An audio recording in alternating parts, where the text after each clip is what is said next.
describe him to me.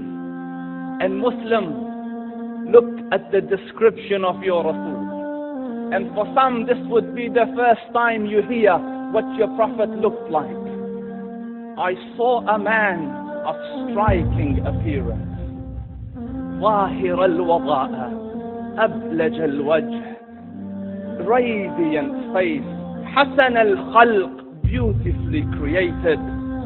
لم تعبه السجلة, his belly wasn't protruding. ولم تزر به السعلة, nor was his head disproportionate and small. وسيم قسيم, proportionate and delicate, finely made, a specimen of a creation. في عينيه دعج, in his eyes there was a contrast. The dark was immensely dark, the white was excessively white.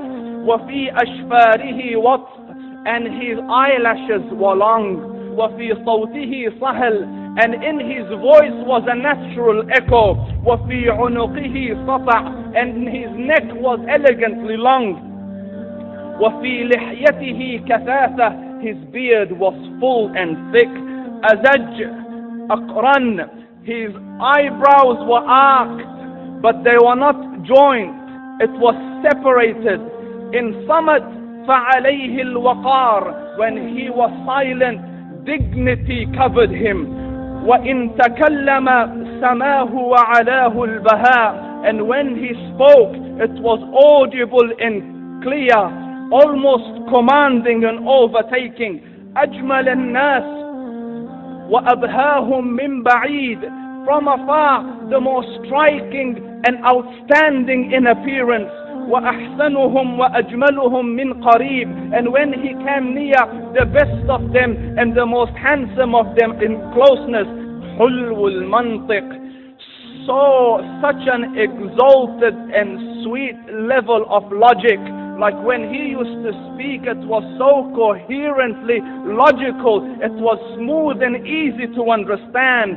فصل لا نزر ولا هزر, he was to the point, not excessive nor too short. كأن منطقه خرزات نظم يتحدرن, his logic, his utterances, his words were like jewels coming out of a necklace, calculated, polished, one after the other. It would flow magically. ربعة, he was medium in height.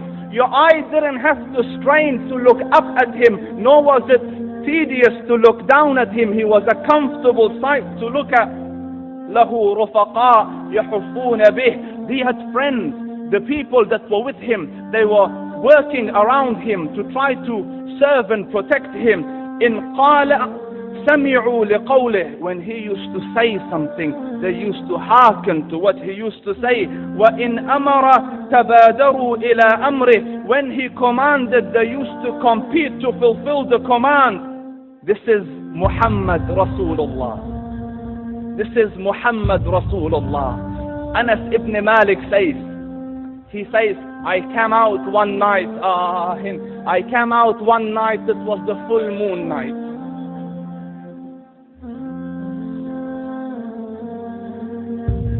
And I looked at the moon, and in the desert, understand, the moon is an awesome sight. It is smooth, it is radiant, it is clear, it is gentle compared to the scorching sun of which they are used to.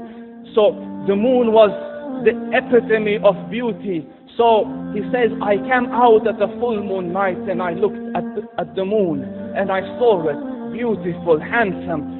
So I said, let me go see if the moon is more handsome or my Prophet is more handsome. Let me see if that is more beautiful or the Prophet is more beautiful.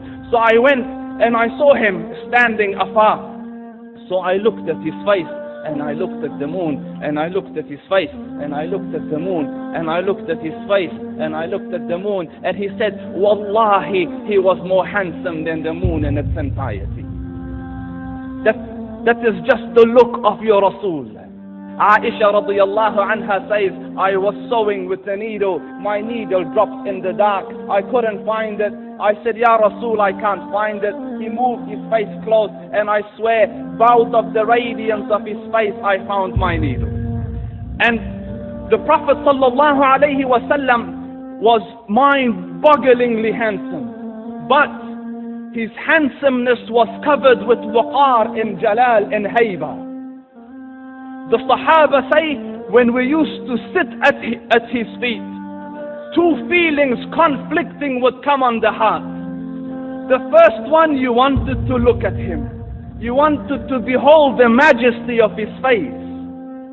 And when you wanted to look up, shyness used to overtake you, so you used to look down. Amr ibn al-As says, I sat with him many times, but if you ask me to describe his face, I can't describe it.